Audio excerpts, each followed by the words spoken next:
Welcome back to the deep dive. I was standing outside last night, just taking the trash out, doing that whole mundane Tuesday night routine. Right. And I stopped for a second and looked up at the sky. It was one of those really crisp, clear nights where the air feels thin and the moon was just full, Yeah. incredibly bright, just hanging there like a spotlight. And I had this moment, we all do this, right? Where I just stared at it. It's the most familiar object in the night sky. It's the nightlight of the world. It's the one thing in the sky that feels, I don't know, reachable, tangible. Exactly. It's the known quantity. But then I remembered this massive stack of documents and transcripts and all the research files we have on the desk for today. Mm-hmm. And I thought about the conversation we were about to have. And honestly, I got a shiver. A genuine, physical chill. Because I looked at that bright white circle, and for the first time, it didn't look like a rock. It looked different. It looked like something else. And I realized I might be looking at a lie. It completely changes your perspective, doesn't it? Once you start peeling back the layers on the actual lunar data, not the stuff in the textbooks, but the raw data, the anomalies, the leaked reports, that familiar white aura starts to look a lot less like a natural satellite. And more like what? And more like something artificial. Something else is putting it so lightly. We are diving into some serious rabbit holes today. And I just want to set the stage for you listening right now. This is not your standard astronomy lesson. No, not at all. We are going to talk about crater formation or regolith composition in the way you learned in grade school. We're talking about a collection of source material that ranges from, declassified NASA seismic transcripts to leaked footage from modern aerospace companies. And even some really, really bizarre fringe reports about time anomalies that seem to be sort of magnetically connected to this whole mystery. It is a heavy stack. It is. And what connects all these different threads, the physics, the astronaut testimony, the history, is a very uncomfortable possibility. The possibility that the moon isn't a natural celestial body at all. Right. When you strip away that core assumption that big round rock in the sky equals a natural planet, and you actually look at the behavior of the moon, how it vibrates, how it orbits, how it interacts with the Earth, the data points, they don't converge on the idea of a cosmic accident. They converge on what? They seem to converge on the idea that the moon is a manufactured object, an artificial structure. Construct. But construct, that word is heavy. We're talking about a base. Or a watchtower. Or a ship. Yeah. A vehicle. And the question that naturally follows, the one that really keeps you up at night, is simple. If the moon is a hollow shell, who built it? And maybe more importantly, who or what is inside it right now? Okay, let's unpack this. Because I know how that sounds to everyone listening. It sounds like science fiction. It sounds like the plot of a blockbuster movie. It really does. But the weird thing about this deep dive, and why we wanted to do it, is that we aren't starting with speculation. We're starting with hard data. We're starting with NASA, specifically the Apollo era. Correct. You have to go back to the source. And the source, in this case, is Apollo 12. This is the mission right after the big one. Everyone remembers Apollo 11 Neil, Buzz, the flag, the whole thing. But Apollo 12 is where the science really started getting strange. This is what the sources call the ringing bell incident. And it's a matter of public record, which is surprising. It's in the mission logs. But the interpretation of that record is what we need to focus on because it completely defies standard planetary physics. So set the scene for us. Apollo 12. Pete Conrad and Alan Bean are up there. They've done their moonwalks, they've collected their rocks, they've done all their tasks. They're back in the command module, and they're getting ready to head home. What happens next? So part of the mission profile was to test the internal structure of the moon. Scientists on Earth desperately wanted to know what the moon was made of. Right, what's inside it? Is it a solid rock all the way through? Does it have a molten core like Earth? All that stuff. Exactly. To figure that out, they had left seismometers, which are basically just very sensitive earthquake detectors on the surface. But to calibrate them, you need an impact event. You need to hit the moon with a known quantity of force and then see what happens. They need to, ring the doorbell. That's a perfect way to put it. So after the astronauts returned to the command module for the journey home, they jettisoned the lunar module's ascent stage. Basically, they took the used vehicle, which weighed several tons. Several tons? Yeah, and they remotely crashed it back onto the lunar surface. So they just dropped the used car back onto the surface at thousands of miles an hour? Precisely. It was a standard procedure to eliminate space junk, but scientifically, they really wanted to use that impact to see how the moon shivered. Like tapping a watermelon to see if it's ripe? You thump it, and you listen to the sound to tell you what's going on inside. That's a great analogy. Now, here is the baseline expectation from the geologists at NASA. If you crash something into a solid, rocky body like Earth or Mars or a big asteroid, the shock waves behave in a very specific, very predictable way. Okay. The rock absorbs the energy, it's dense, the vibration creates a thud, and the waves dissipate really quickly. The density of the rock stops the shaking within minutes tops. Right. You throw a rock at a brick wall, it goes thud. Yeah. End of story. Silence. The wall doesn't sit there and like hum for an hour. Precisely. But that is not what happened on the moon. When that lunar module hit, the seismometers on the surface went absolutely haywire. Haywire how? The shock waves didn't dissipate, they built up. The moon began to vibrate, and it just kept vibrating. How long? For nearly a full hour, the official number is 55 minutes. An hour. Mm-hmm. A solid rock vibrating for an hour from a single crash. That's not possible. It baffled the scientists at Houston. I mean, the descriptions in the transcripts are really telling. They literally said the moon rang like a bell. The planetary press at the time reported on it with just total confusion. That is deeply unsettling. It implies the structure is fundamentally different from anything like Earth. And it gets stranger. If you look at the actual wave patterns in the source data, the vibrations started small, they reached a peak, and then they very, very slowly faded away over that hour. That's weird. That is not how solid rock behaves. That is exactly how a hollow metal sphere behaves. A hollow metal sphere, that's a very specific image. Think about a church bell or a gong. When you strike it, why does it ring for so long? Because it's a shell. The sound bounces around inside. Exactly. It's a rigid shell with empty space inside. The energy travels around the shell, it resonates, it has nowhere to go, so it just keeps moving, bouncing back and forth. If that bell were filled with dirt or water or something, it wouldn't ring, it would just thud. So the sources are arguing that this seismic reaction is physically impossible if the moon is a solid ball of rock and dirt. Correct. The implication is massive. If it rings like a bell, it must have a structure that is, in some way, similar to a bell. It suggests a hard outer crust, likely metallic or reinforced in some way, and a vast hollow interior. This wasn't a one-off thing, was it? I saw some notes in here about Apollo 13 and 14. This happened more than once. Oh, yeah. They repeated the experiment. Apollo 13 famously had that explosion on the way there. Houston, we have a problem. That's the one. They never landed, but on their way back, they had to drop the heavy SIVD booster stage onto the moon just to get rid of the weight. Now, that was a much, much heavier impact than the lunar module. It hit with the force of 11 tons of TNT. So, a bigger hammer, a louder gong. Exactly. And the ringing lasted even longer this time, over 3 hours. 3 hours. 3 hours. And the waves traveled to depths that suggested there is no core.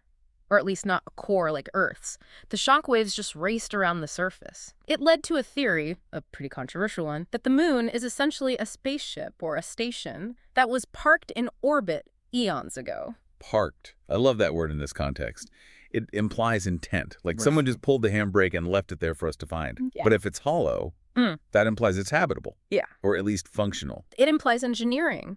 Nature doesn't build hollow planets. Physics just doesn't work that way. Gravity tends to crush things into solid balls, pulling everything toward the center. Right. To have a hollow sphere the size of the moon, you would need internal struts. You'd need girders. You need a structural integrity that just defies any natural formation. You need a hole. A hole. Yeah. Which brings us to the next part of our stack here, because if the inside is a base, surely there's a way in, right? Or at least some evidence of construction on the outside. You can't hide a Death Star completely. Well, this is where we move from the seismic data, which is invisible, to actual visual evidence. And for that, we have to talk about the dark side of the moon. The side we never see from Earth. The eternal mystery. Correct. The moon is tidally locked with us. It rotates at the exact same speed that it orbits Earth, which means it always shows us the same face. The man in the moon is always looking right at us. The backside acts as a permanent blind spot for any terrestrial observers. You can't see it with a telescope from your backyard. You can't monitor it from Earth. Not at all. And according to the declassified files in our source material, that blind spot is where all the infrastructure is hiding. What kind of infrastructure? The files are quite specific. They mention unidentified structures. And one detail that just jumped out at me from the intelligence reports was the mention of 8 artificial metal spires. Artificial metal spires. Okay, so we are talking about weirdly shaped rocks here. This isn't pareidolia, seeing faces in clouds. No, not at all. The reports describe Vertical metallic towers, spires that catch the light in a way that's completely different from the surrounding rock. They cast these long, needle-like shadows. And the timeline. The timeline attached to these documents is what really got me. It's mind-boggling. Based on the cratering around them and the weathering from micrometeorites, they estimate these structures have been there for at least 200 million years. 200 million years. That's the Jurassic period. That's when dinosaurs were walking around on Earth. Right. So if these files are accurate, whoever built this place didn't build it for us. Or at least not for modern us. We are, at best, the latecomers to the neighborhood. That just gives you a sense of scale that is so hard to wrap your head around. It makes all of human history feel like a blip. But it's not just ancient ruins, is it? I mean, ruins are one thing. You find a pyramid on Mars. Okay, maybe it's a dead civilization. But we have sources here discussing modern footage, leaked footage. Right. This is the material that's been attributed to SpaceX. This part blew my mind. I need you to walk me through this again because the description in the file is incredibly detailed. We have a description of footage allegedly captured by a SpaceX craft, presumably a probe or some kind of orbiter. Paint the picture for us. What are we looking at? Okay, so the footage describes an approach to the lunar surface. We see the typical gray, cratered landscape you'd expect. Super high definition, stark shadows, that absolute black sky. But then the camera focuses on a massive crack in the ground. Okay, cracks are normal on the moon, right? Fissures. Right, it's a desolate, cracked place. But this is different. It's too straight, too regular. It's not just a random hole in the ground. No, because in the footage, an unidentified spacecraft, and the description is clear, it's distinctly not human design, not a rocket, not a capsule, but something smooth and seamless, is seen approaching this crack. And as it gets close, the crack moves. It moves. You mean like the ground shifts, an earthquake? Yeah. No, it opens. The source described a clear mechanical action. The crack is actually a set of sliding plates that have been camouflaged to look like rock. It's a hatch. A hatch. A massive one. The description is very specific. A double-layer structure with 4 distinct parts that slide and lock together. Like an iris on a camera. Or some kind of blast door. Exactly, like a massive hangar door disguised as geology. The ship flies right into the opening, and then the ground closes up behind it. It seals perfectly, and then it just looks like a crack in the rock again. So that implies not just that the moon is hollow, but that the interior is pressurized, it's accessible, and it's active. Precisely. You don't build a mechanical airlock for a dead rock. You build it for a base, a habitat. It suggests that whatever civilization built those spires 200 million years ago, they might still be home. The lights are still on. That is a terrifying thought. We're sending rovers and rockets up there thinking we're exploring a desert, but we might just be knocking on the door of a fully operational fortress. And that raises the mythological question. Have we knocked before? Yeah. And did anyone answer? Which brings us directly to Apollo 11, the big one. Neil Armstrong, Buzz Aldrin, the giant leap for mankind, the story we all know. Or maybe the story we think we know. The official story is a triumph of human engineering, right? Plucky humans go to the moon, plant a flag, collect some rocks, come home heroes. But the source material suggests there was a shadow narrative playing out in real time. We've all heard the rumors about this over the years, the missing minutes, the broadcast blackout. Right. During the live transmission, the one that was watched by millions of people on Earth, there was a period of silence, a break in the feed. The official explanation was a technical glitch, a loss of signal. Which, I mean, that's standard stuff in the 60s tech world. But the sources we have tell a very different story. They point to a man named William Tompkins. Who is he? Because I think it's important to establish that this isn't just some guy on a forum. No, he's a key figure. William Tompkins was a legitimate aerospace engineer. He worked for major defense contractors, Douglas Aircraft, TRW. He was deeply involved in the engineering side of the space program. He had high-level clearance. He's not an outsider. He was in the industry.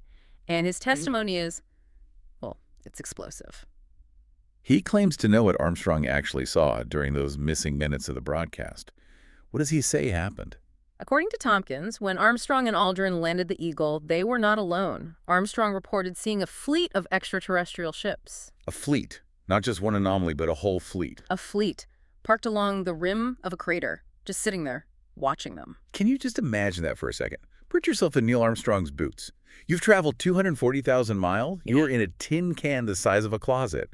You believe you're the first biological entity to ever touch this world. You look over the ridge, and there's a parking lot full of heavy cruisers staring back at you? Tompkins describes them as being massive, much, much larger than the Apollo craft. And the vibe wasn't welcome to the neighborhood, it was intimidation, a show of force. And there was a message, right? A communication of some Yeah, kind. yes. The sources detail a transmission. It's unclear if it was over a secured radio frequency or something more direct, like telepathy. But the message to the astronauts was incredibly blunt. What was it? Hurry up, finish the mission, pick up the rocks, go home, and don't come back. Don't come back. Don't come back. It completely recontextualizes everything about the space race. We think of the moon landing as planting a flag, claiming territory for the USA, for humanity. But if this account is true, it wasn't a claim, it was a trespass. We were just guests, and barely tolerated guests on occupied soil. Exactly. And it explains why we stopped. I mean, think about it. We went to the moon a handful of times in just a few years, Apollos 11, 12, 14, 15, 16, 17, and then nothing for 50 years. We have iPhones in our pockets more powerful than the entire Apollo computer, but we haven't sent a single human being back. It's the great unanswered question of space exploration. Why did we quit? If the moon is a goldmine of resources, helium-3, rare minerals, and a critical strategic outpost, why would you just abandon it? You wouldn't, unless you were told to. If you were warned off by a superior military force, abandoning it makes perfect sense. You don't poke the bear. But you couldn't just tell the public, hey, sorry, folks, aliens own the moon now. No, absolutely not. That would cause global panic. It would shatter religious, social, and political structures. You can't just go on television and say, by the way, we aren't top of the food chain anymore. So you hide it. You create a cover story. Budget cuts? Budget cuts. We've been there, done that. Loss of public interest. And you create a system to keep the secret. This brings us to what the files call the bureaucracy of secrecy. I love this part of the deep dive because it shows the mechanism of the lie. It's not just some grand conspiracy, it's a procedure. It's paperwork. It's mundane in a way. It's all just paperwork and code words. Let's talk about Santa Claus. Ah, yes, Apollo 8. This was the mission that first orbited the moon, the first to circle around to the dark side. It was Christmas time, 1968. The tension was incredibly high. And astronaut Jim Lovell radios back to Houston. He does. He says, please be informed that there's a Santa Claus. Now, to the public listening in, that sounds heartwarming. A little bit of Christmas cheer from deep space. Oh, look, he's thinking of the kids back home. But our sources indicate that Santa Claus was a specific code word in the internal NASA protocols. It didn't mean Saint Nick. What did it mean? It meant extraterrestrial spacecraft. So he wasn't saying Merry Christmas. He was saying, Houston, we have bogies. We are confirming visuals on alien ships. Exactly. And it's a brilliant code because it sounds so innocent. If it leaks to the press, people just smile. But inside the control room, the blood runs cold. It confirms they are watching us. They've been watching us all along. And this secrecy, it extended to the visual evidence, too. We have the testimony of a woman named Donna Hare. Tell us about her. Donna Hare was a tactical illustrator and photo technician for a contractor who worked directly with NASA. She had high-level clearance. Her job was to process the photography coming back from these missions before it was released to the public. So she saw the raw film. The stuff before the press releases, the official photos. She saw the raw film. And she testifies, under oath in some accounts, to seeing clear, undeniable UFOs in the original photographs. Metallic discs, strange lights, anomalies, shadows that shouldn't be there. And what was the protocol? Did they file a report? Did they, call the New York Times? The protocol was airbrushing. Good old-fashioned airbrushing. Before Photoshop. Literally painting over the negative. She was explicitly told that NASA had a protocol to erase these anomalies. They would modify the landscape, remove the ships, and sanitize the image before it ever went to the press or the science journals. It's just fascinating because we think of NASA as a science agency. We think their goal is the pursuit of truth for all mankind. That's the motto. That's the branding. But we have to remember the history. NASA was integrated into the National Defense System in 1958. It was born out of the Cold War, out of the space race with the Soviets. It is, at its core, a military-adjacent organization. So intelligence comes first, science comes second. Precisely. If you find a new mineral on the moon, That's science. You publish it. If you find an alien base that could threaten national security or offer a massive technological advantage, that is a state secret. You Huh. classify it, you bury it, and you airbrush the photos. It makes you wonder how many stars in those old Apollo photos are actually just painted over spaceships. Or how many deep craters are actually disguised hangars that they had to smudge out. So let's just recap where we are. We have a hollow moon that rings like a bell. We have what appear to be occupants who warn us away. We have a government covering it all up. But let's zoom out even further. Is it possible that the moon itself shouldn't even be there in the first place? This is what the sources refer to as the intelligent design argument. Not in the biological sense that we're used to, but in the cosmological sense. When you really look at the math of the moon, it starts to look less like geology and more like geometry. The numbers are spooky. I was reading through this section and I had to check the math myself because it just seemed too perfect. They are incredibly precise. Let's talk about the solar eclipse. We take it for granted that the moon can perfectly block out the sun during a total eclipse. It's one of the most beautiful and awe-inspiring sights on Earth. It's a perfect fit.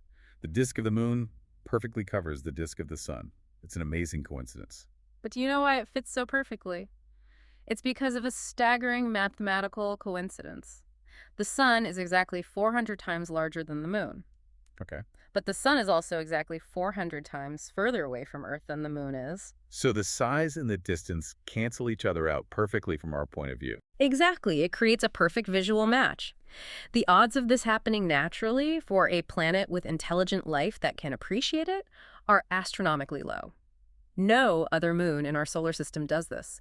It is a unique anomaly. It's like finding a key on the ground that fits the lock on your front door perfectly and just saying, oh, the wind must have carved this key. Right. The source material suggests this isn't an accident. It implies the moon was placed at this specific distance, that it was parked in this exact orbit intentionally to create this very effect. But why? What's the point? Just for the light show. Or perhaps to influence the Earth in very specific, life-sustaining ways. The tides, biological rhythms, the stabilization of the Earth's axis. What do you mean stabilization? Without the moon, the Earth would wobble violently on its axis. The climate would be absolutely chaotic. Life, as we know it, might not exist. If you were terraforming Earth or preparing it for life, the very first thing you'd do is bring in a stabilizer. You'd bring in the moon. And speaking of the orbit, the shape of it is wrong too, isn't it? That's in the files. Yes. Most natural orbits are elliptical. They're ovals. Comets, planets, other moons, they all swing out and come back in. The moon's orbit is nearly a perfect circle. Which is strange. It's very strange. It behaves more like a modern satellite under constant guidance than a captured rock. If it was placed there, I mean, that implies a level of technology that is godlike. Moving a planetary body into a stable, perfectly circular orbit. That's type 2 civilization stuff, way beyond us. Or it implies that our own technological history has been influenced by whoever is up there. What do you mean by that? Well, the sources bring up the sudden, almost vertical leap in human technology in the 20th century. Look at the timeline. For thousands of years, we rode horses. Then, in the blink of a historical eye, we went from Candace biplanes, which are basically just kites with engines, to the V-2 rocket and landing on the moon in a matter of decades. It was a frantic jump. My grandfather rode a horse to school, and he watched men walk on the moon on TV. That really shouldn't happen in one human lifetime. The sources mention Wernher von Braun, the father of the American rocket program, and there's a persistent suggestion that this wasn't just human ingenuity, that we were either reverse engineering something we found, or we were getting a little help. Help from the neighbors upstairs. If there is a base on the moon, and they've been watching us for 200 million years, maybe they finally decided to give the monkeys a box of matches just to see what would happen. Or maybe we stole the matches when they weren't looking. Exactly. Okay, I need to take a breath because we're about to make a very hard left turn here. We've been talking about space, physical objects, ships, craters, hard science. But the source material takes us somewhere else entirely. It suggests that if you can manipulate gravity in planetary bodies, maybe you can also manipulate time. This is where the physics gets very theoretical, but the anecdotes get very, very specific. The sources suggest a direct connection between these higher intelligences and what we would call temporal anomalies. Time travel. You're talking about time travel. Or at least time manipulation. It might not be as simple as a DeLorean. Let's start with a note. The NASA note. This is a weird one. A NASA engineer reportedly found a handwritten note inside a library book or maybe a technical file. The note contained a phone number. Nothing strange about that. Okay. But it was dated, and the date on the note was from the year 2085. 2085. So, a message from the future, found in the past. That's the implication. It's a small detail, maybe nothing, but it sets the stage for the much stranger story in the file, the one they call the Florida Time Gate. This story gave me chills. It sounds like a total urban legend, but it's presented here in the source material as a documented anomaly. So we have a man named Alex. He lives in Florida. He has a storage room in his house. Just a regular storage room, like a closet. One entrance, no windows. It's a dead end. There's no way in or out except the one door. Got it. A sealed box. The story goes that Alex has CCTV cameras set up for security. He's reviewing the footage, and he sees a man in white enter this storage room. A stranger. Someone who broke in. A total stranger. He just walks into the room. Alex keeps watching the feed. The man doesn't come out. Alex goes to the room, opens the door. It's empty. He vanished. He vanished. But that's not even the weirdest part. What could be weirder than that? The next day, the camera picks up movement from inside the room. The door opens, and a man walks out of the empty storage room. Is it the same man? It looks like the same man. Same features, same clothes, but he has aged. Aged. What do you mean? Physically aged about 20 years overnight. Whoa. So he went in, spent 20 years somewhere or somewhen, and then came out the very next day on our timeline. That's the theory. And the internet sleuths mentioned in the source material have gone wild with this. They speculate about the man's identity. Some think it's a man named Stephen.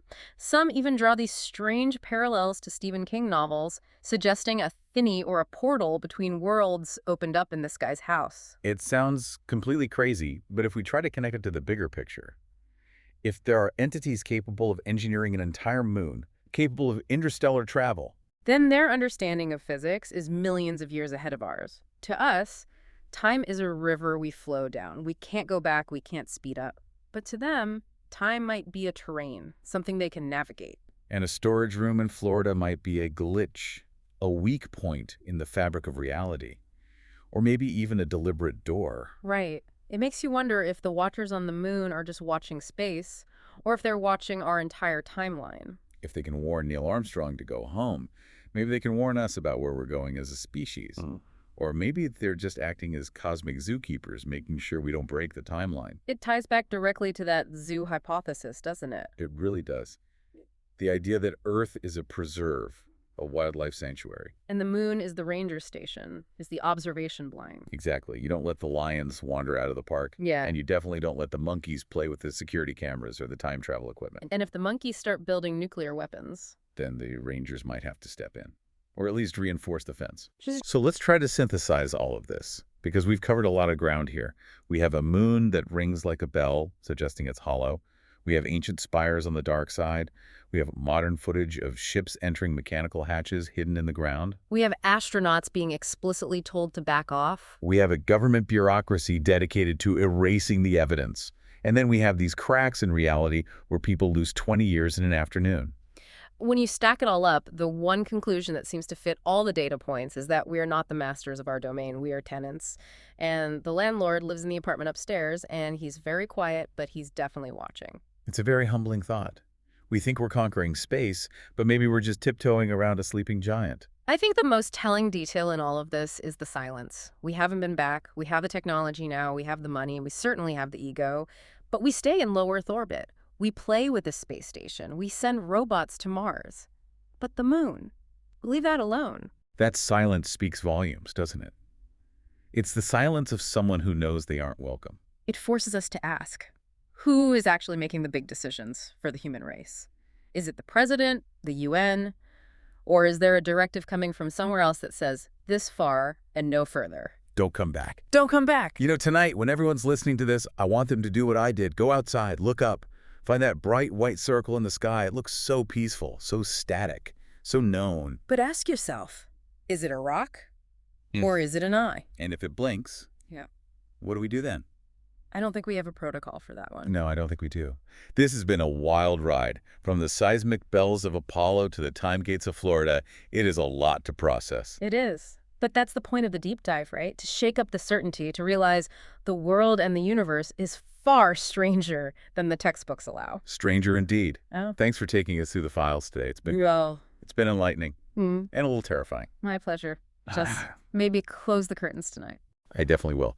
And to everyone listening, keep looking up. But maybe. Don't look too closely. We'll see you on the next deep dive.